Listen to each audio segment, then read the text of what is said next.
the Toronto Star. I'm Saba Itazaz, and this matters.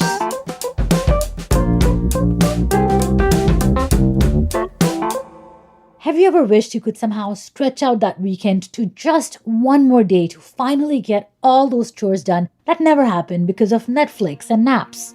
Your dream could finally come true.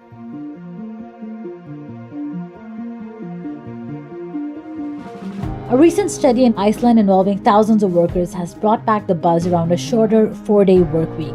And surprise, surprise, it has also revealed that reducing an employee's work hours did not reduce productivity. The 4-day work week is not new. In fact, it's already going full swing in many Scandinavian countries and partially in Korea and Japan. But this could change all that we know about the North American work culture. Early this year, New York-based crowdfunding company Kickstarter announced it would be trying out the 4-day work week in 2022. Even before that, a growing number of companies and countries have successfully moved to a 4-day work week, and the pandemic has accelerated the movement. As our work and our lives have shifted in the wake of COVID-19, groundbreaking conversations are taking place about working smarter and not longer. But is the 4-day work week really something we all want? Is it possible for every workplace? And what would it take for this idea to really catch on here? To help figure all of this out, I'm joined by Reyt, who's an assistant professor of organizational behavior at McGill University. He's well known for his research on remote work and work outcomes. Hello, Professor Reyt. Thank you for joining me on the podcast. Thank you so much for having me. So how popular is this 4-day movement right now, this 4-day work movement? Has the pandemic and the way our work lives have shifted around during this time played a role in that? Yeah, I think the pandemic has relaxed some criteria that we were associating to work, such as where the work is done, how long people are working, how the week is structured. And because now, a lot of people are going to be working from home part of the week, there's this question about how many days a week should people work? Should you work 5 days a week, 8 hours a day? Should you reduce the work hours and have everything for 4 days? It depends, but there is an interest in making the work week a bit shorter so that people can have a better work-life balance. And in the aftermath of this pandemic, this growing interest in the 4-day work week is also happening at the same time as this perceived shift away from materialism and towards the so-called experience economy, where people might be spending less money on tangible things and more on things to do. Is there a link between the two trends? I think so. Every year I have a fresh batch of several hundreds of students. And so I've seen over the years, how students are changing and how their priorities are changing. And just from the standpoint of a business school, maybe 20 years ago, we had a lot of people who wanted to have a very, very traditional and stereotypical career of what a business person would do. They wanted to wear a suit. They wanted to go to the office 5 days a week and all that kind of stuff. And now I see people are coming up with alternative career paths. They want to do different things. And because they want to do different things, they need to have more flexibility in their work. They're not that interested in typical work arrangements. And so that's why, remote work is important to them, but also having the 4-day work week, having flexible schedules, all that kind of stuff is seen as something that makes the workplace a bit more adapted to a modern lifestyle. And we've just started talking about this after this recent development of the Icelandic study came through. But where does this movement for the 4-day work week stand in other countries like Iceland and other Scandinavian countries where the work and social support culture is somewhat different? And I believe they've pretty much made that shift, right?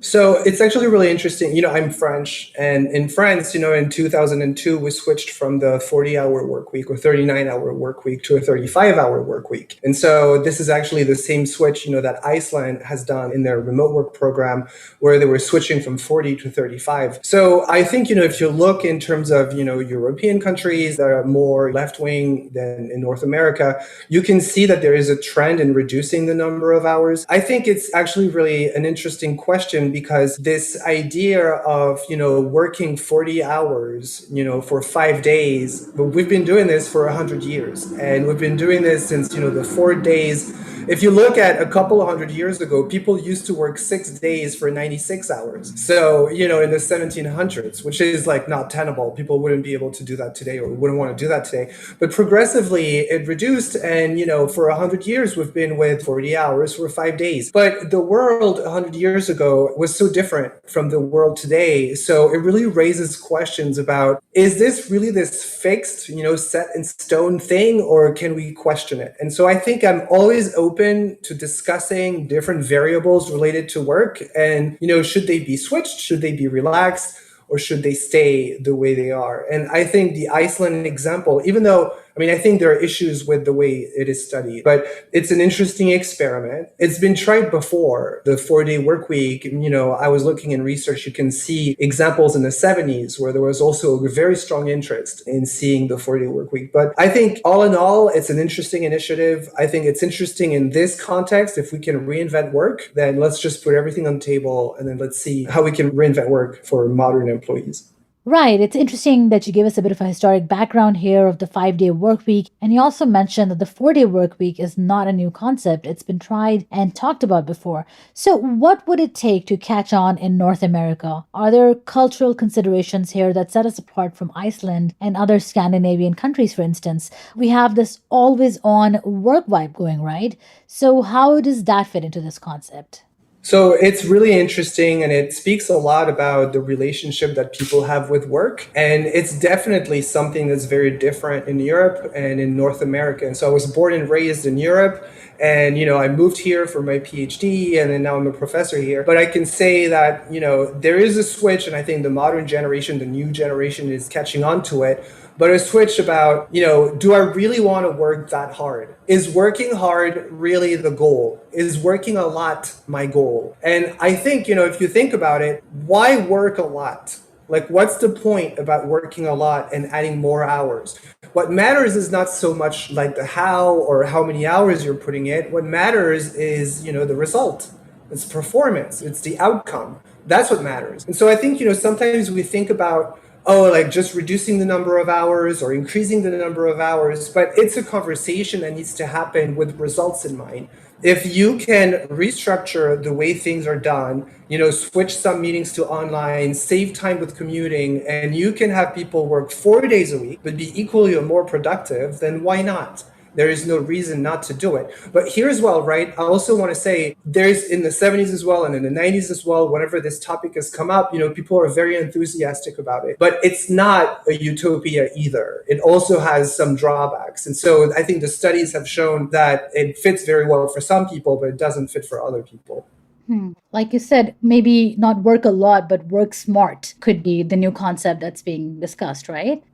So when you have, like the whole idea of having everybody for 40 hours for 5 days in the same location, which is like, the Ford way, like you just need everybody there. So first of all, there is this question of like, do we really need to have everybody in the same location? And so now with like the internet, just having everybody coming in the same location is extremely costly because that means that employees need to commute, which can take an hour a day, 2 hours a day, God knows, right? And that's part of, what they consider to be work, right? Meaning it's not part that you consider to be a leisure. It's something that you do for work. So it's not like a gift, that you make to employees to come to work. But so you have like this question about, so having everybody, and then you also have like the buildings are very expensive. It's extremely expensive to build new buildings. It takes years and years. They're very expensive to maintain. And so there's really this question of, do we really need to have, everybody show up? And so I think, now that you decide that maybe not actually, well, then it raises a lot of other questions because the fact that we have set work hours, that was because everybody had to show up at the same time. But if people don't have to show up at the same time, they can work anytime in a lot of jobs. They don't have to be from 9 to 5. They can be more flexible. So I think this is where you can like get more productivity and where you can really fit better around people's schedules so that you can really have a win-win here. So I'm really in favor of any discussion where you look at things and you try to make it work better. And I think, maybe it's the time to do this about, the 4-day work week or the 5-day work week. We'll be right back.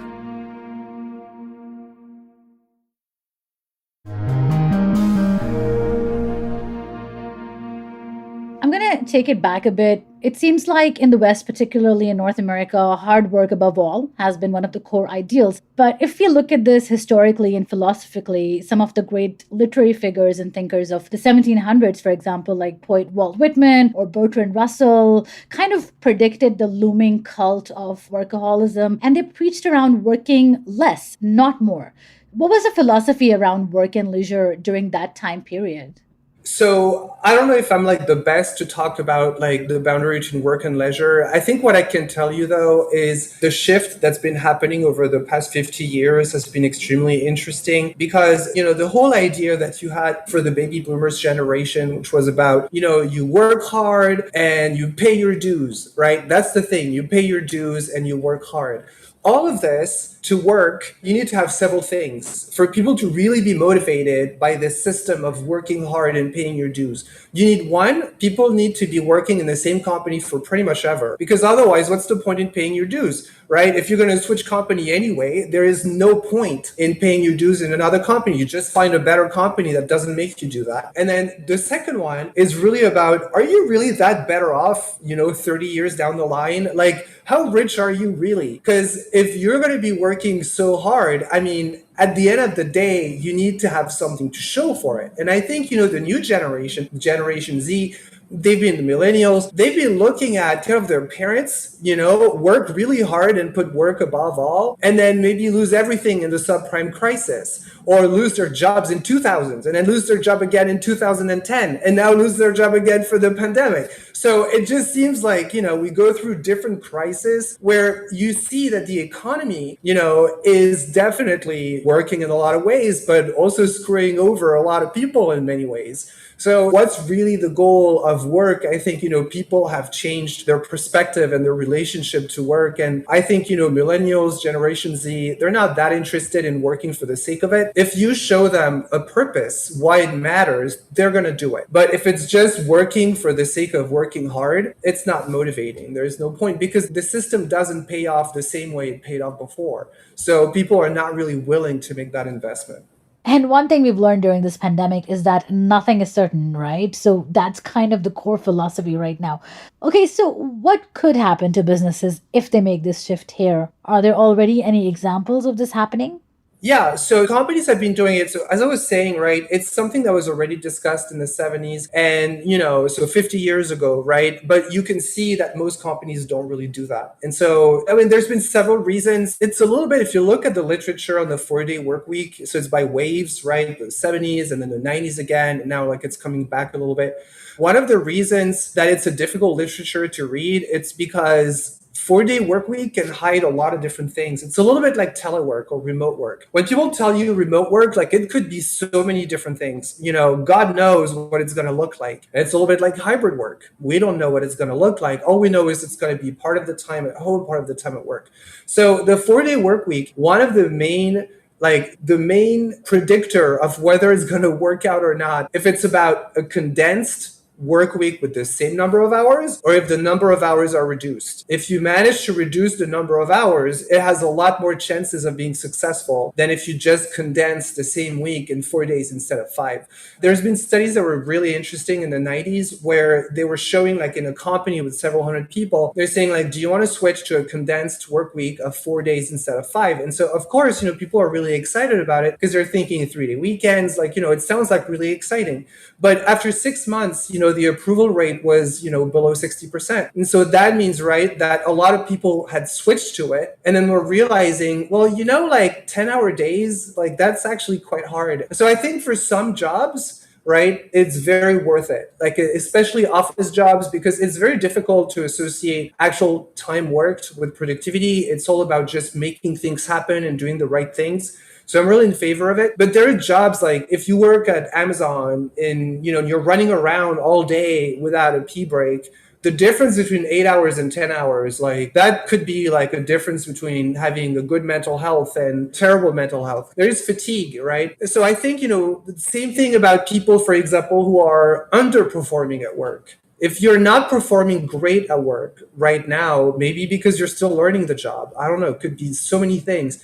Well, I mean, making your schedule even more intense, like it's not going to help you. It's going to stress you out. So I think it's all about finding pockets of people that are working and where, they're being efficient and they can come up with a way that the work week is maybe could be 4 days, but it could be up until Friday mornings or Friday noon, right? And then everybody is off. It doesn't really matter. What matters is that people get together and figure out how to organize a schedule so that the work is done, so that people can have a good work-life balance and all that kind of stuff. To me, that's really the important part. But the 4-day work week in itself is not like a solution to everything. So, when you're talking about a 4-day work week, it's kind of more a conversation centered around more flexibility and in keeping with what we are seeing today in terms of work culture, right? Yeah, and sometimes you have a little bit of give and take, right? So sometimes you have, well, management has really been, looking into putting a different way of measuring performance, for example. And I mean, I encourage any company that's measuring performance in terms of like number of hours worked or people showing up on time, like you need to stop. Like this is not the way, this is not performance. This is like a poor indicator of performance. People could be sitting down for 40 hours a week and not do anything. So you have to have a performance measurement that's based on outcomes. And so when it's based on outcomes, like you can figure out how it's done. And so I think ideally people would be flexible in how they do this so that they could like maybe a week they have more work and maybe a week they have less work. That's what a lot of independent people do.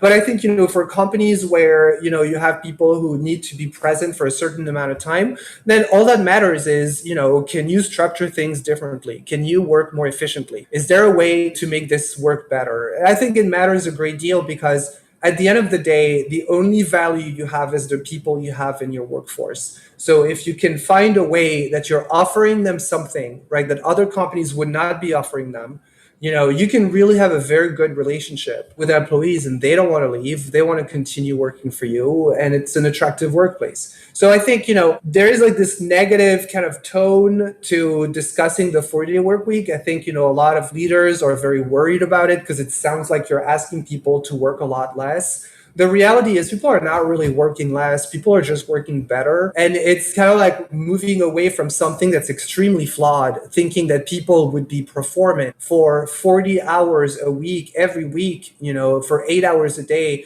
It's not true. Like this is not the reality. And we hide behind the fact that we're not measuring it, but that's not how things work. So I think it's a conversation to have. And it's not about working less to be lazy. It's about working smart. It's about offering good working conditions to everyone. Professor Reyt, any advice for any employees who do think it's a good idea and might be interested in having a conversation about this with their boss? I'm just asking for a friend, of course. Yeah. I mean, if you want to have this conversation with a supervisor, so, I teach negotiation classes. Like most of the classes that I teach are negotiation. And it's really interesting. When I started teaching negotiation, I was convinced that people wanted me to teach how to negotiate, like, the actual how to do it. But in reality, what you see is that you have around 60 or 70% of the general population doesn't negotiate anything. So the how is kind of irrelevant because first of all, they're not even showing up to the negotiation table. They're not even asking for it. So you need first to explain to them why they need to negotiate. And so I think, this 4-day work week, I'm pretty convinced that you're going to have roughly half of the people interested or just not even going to ask. And they're not going to ask because they're worried about what it's going to look like. They're worried the CEO is going to be, disappointed or upset. They're going to look like a slacker, all that kind of stuff. So already my advice is if you want to investigate this, you need to ask. If you don't ask, it will not be given to you. Just the same way as, if you don't ask for a raise, the raise will not happen. That kind of stuff, they're negotiated, they're decided in groups. So the second thing is be careful when you're negotiating. Don't focus on just the amount of days worked only. Because if you really think about it, right, it has to be good for both parties. It has to be good for employees. It has to be good for the leadership. Leadership, they see how indirectly they can benefit from having a 4-day work week because they're thinking like, no, like people will be happier. Maybe we're going to lose a few hours here, but like it's going to be more condensed, whatever. But this is still not appealing to leadership. That's not what they care about. What they care about is that whatever the company is supposed to produce is produced. That's what they care about. So this is when you actually need to bring more things to the negotiation. It's not just about the 4-day work week. It's about everything. It's about how work is done. It's about how work is structured. It's about how work performance is measured. And so once you bring all of these things, this is where you can see, for example, well, maybe you can give something to management that they care a great deal about. And in exchange, they're going to give you the 4 days that you care a great deal about. And all in all, everybody will be happier after that deal than before that deal. So if you're going to have, and I think, this is definitely something that I strongly advise every single leader today, you're going to have to bring employees back in September or in the fall. They're going to have to go back to the workplace. Don't make decisions on your own. You have to make decisions with employees because you're going to pay a very, very hard price if you make decisions on your own, because that's going to have such an impact on employees. They have to be involved in that discussion, because even if you don't give them what they want, at least they have to know, what they can get. So in my opinion, start this discussion. If you're an employee, make a list of everything you can bring to the table, of why it makes sense for management, and just ask. And if you just ask, then already you've done 90% of the work. Then you listen to what they have to say, and then that's it. Professor Reyt, thank you so much for the insight. I've already started making plans for my 3-day weekend. So thank you so much. Good. I wish you good luck. Thank you so much. I was talking to Professor Jane Reyt, who's an assistant professor of organizational behavior at McGill University. That's it for today. Thanks so much for listening. This Matters is hosted and produced by me, Sabai Tazaz, Adrian Chung, and Raju Mudhar. Produced and mixed by Sean Pattenden, and our director of programming is JP Fozo. Our show theme music is by SoCalled, and our episode music is by Mike DeAngelis. We want to hear what stories matter to you. Please send us comments, questions, or ideas to thismatters@thestar.ca. Please consider supporting the journalism the Toronto Star newsroom does at thestar.com. And don't forget to subscribe to This Matters on Apple Podcasts, Spotify, or wherever you listen to your favorite podcasts. Let's talk soon.